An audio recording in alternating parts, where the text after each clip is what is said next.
So in today's video, we're going to be talking about the first Evo that is leaked for FC25 and looking at the options you guys can go with. So between now and the 6th of October, I'll be uploading a daily free EA FC25 trading guide. This will include everything to do on the web app to make as many coins as possible with both trading and investing. I'll be talking about the full release, what we expect to see regarding the market, and there'll also be a daily updated investing guide, all in there, updated every day for free. No gimmicks whatsoever, all you gotta do is click on the Google Docs link on the top link of the description. In today's video, what we're gonna be doing is we are gonna be looking into the first Evo that has been leaked for FC25. We're gonna be looking at the options to go with. We're also gonna be talking about what sort of trading plays there was last year, and the difference between, I guess, Evos last year and this year, and how it might be a little bit interesting.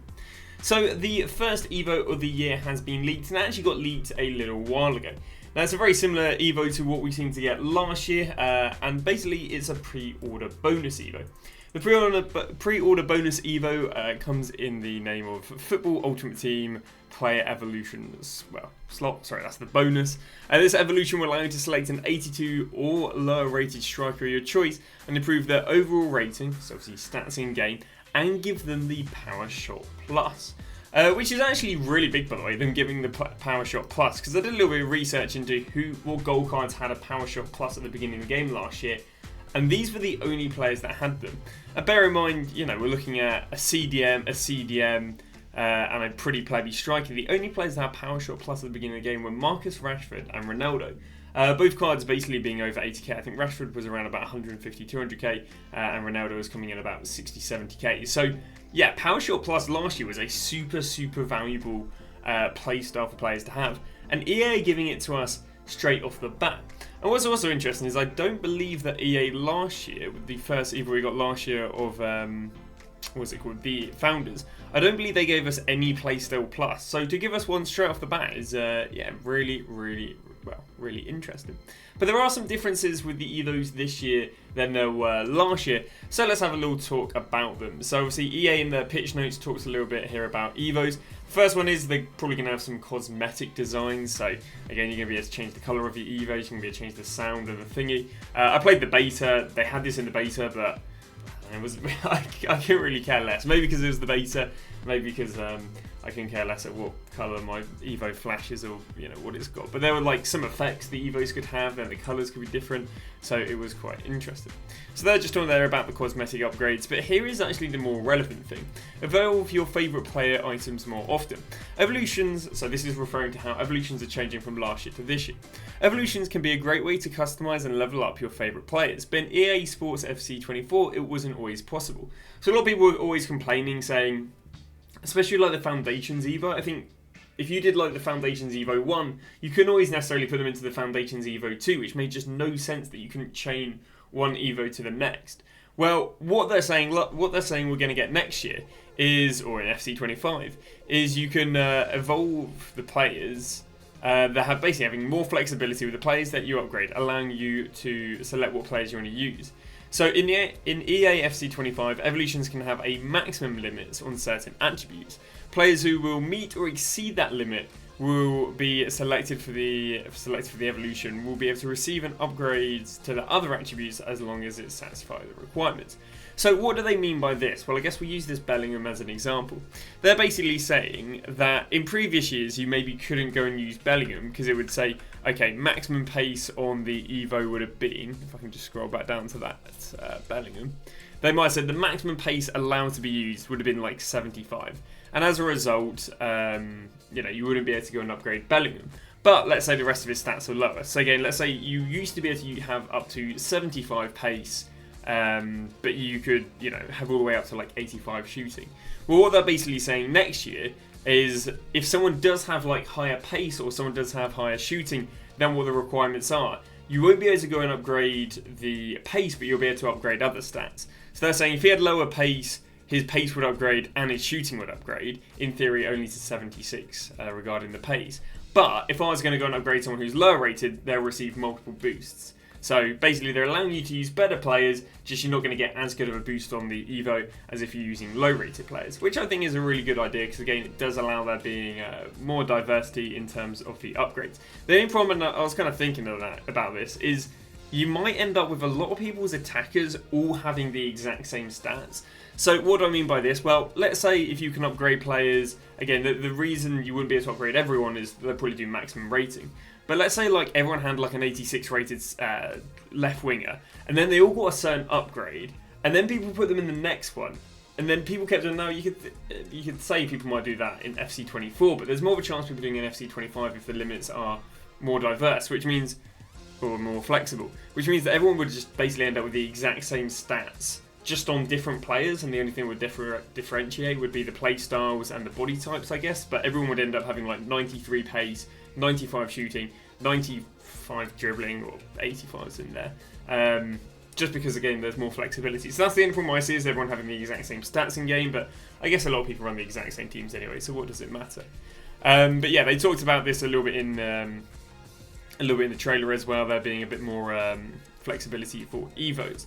Now we'll just quickly talk about how did the beginning Evos affect the game last year. Now again, this Foundation evolution came literally as of the release. There was the bronze upgrade one, there was like where everyone used Kobe Manu.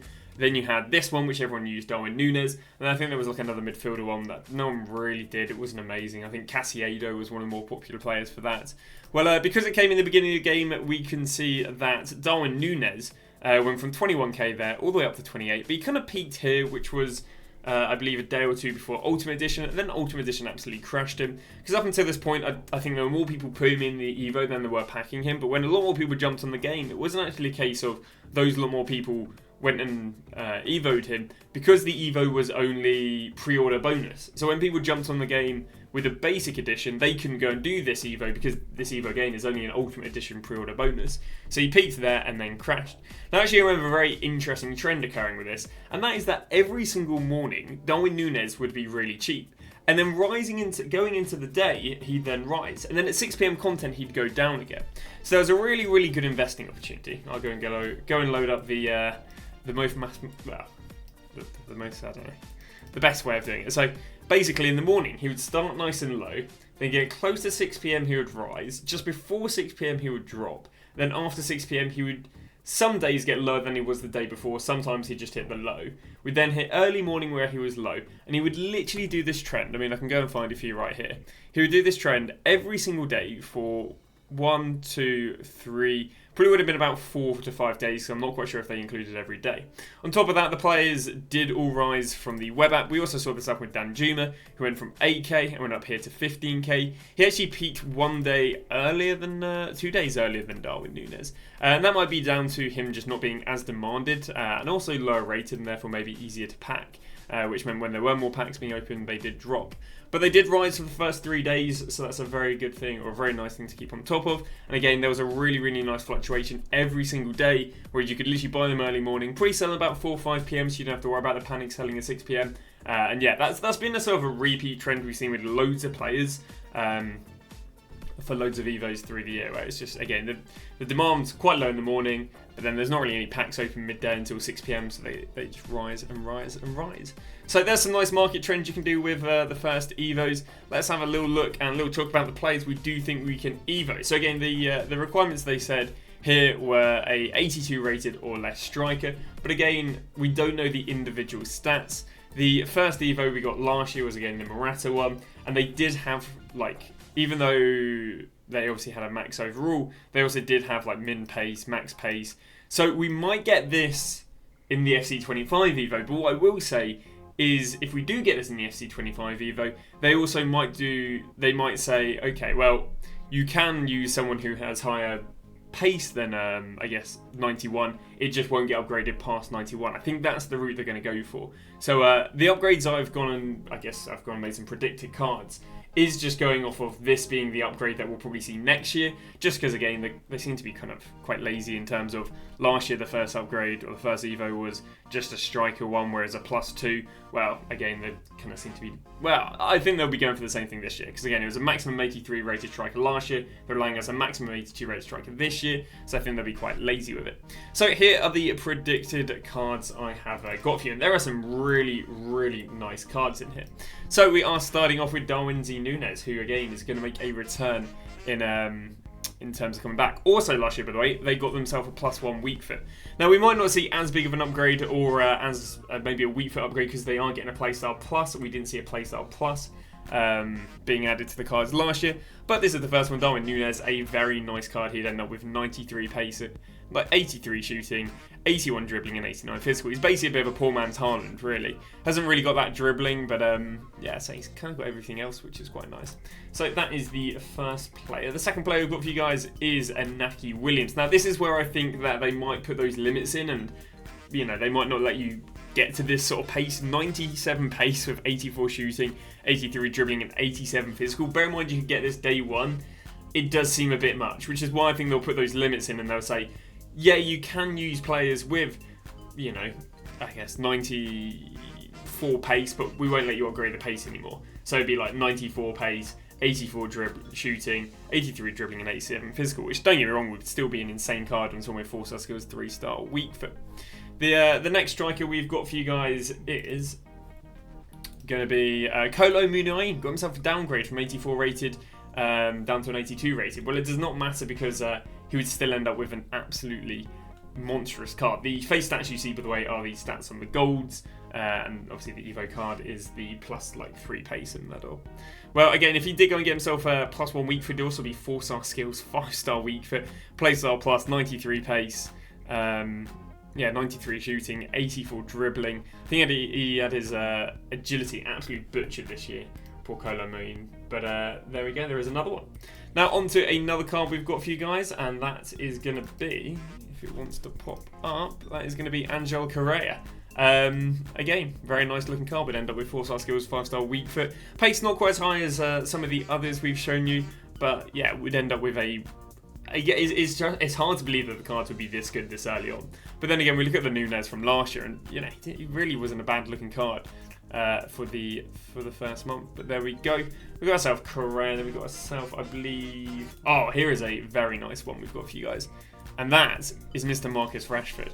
Now, obviously, Rashford got cucked, being able to fit a lot of Evos last year, but obviously, again, the positions was striker, but I've gone for all the old positions they had last year. So, for example, we look at Inaki Williams, he's a right mid, and I said strikers only. Well, last year, that striker utility. So, unless they switch around the position utility, like the old positions, then these players should be fit. But yeah, Rashford will end up with 5-star skills, 4-star weak foot, 92 pace, 86 shooting, 85 dribbling.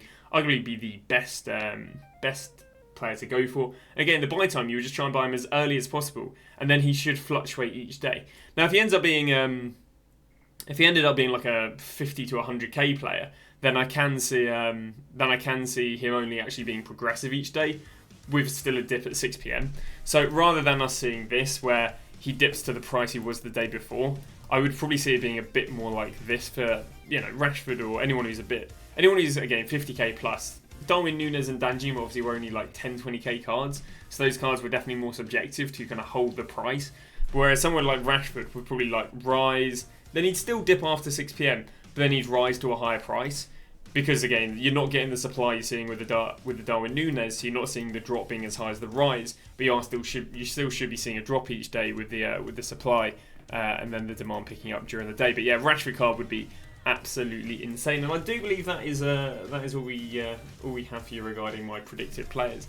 As I say, I think the nicest one would be Rashford or Inaki Williams. Inaki Williams at 97 pace, 4-star, 5-star would be insane. But I think Rashford, out of all those cards, would be the only one that would be like 50k plus. I think a lot of the other cards, Kolo Muani maybe has the chance of being like 50k.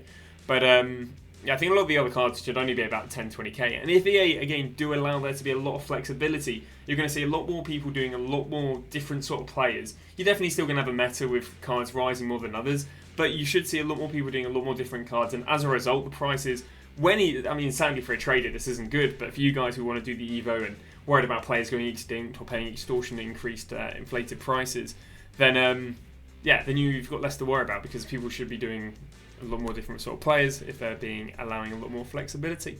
But that is going to go and cover up this leak. If there are any topics you guys are interested in me covering before the FC25 comes out, probably around about 2 weeks almost for the web app now, which is very interesting, do make sure to drop them down below. But thank you very much for watching, and see you guys tomorrow with a brand new video.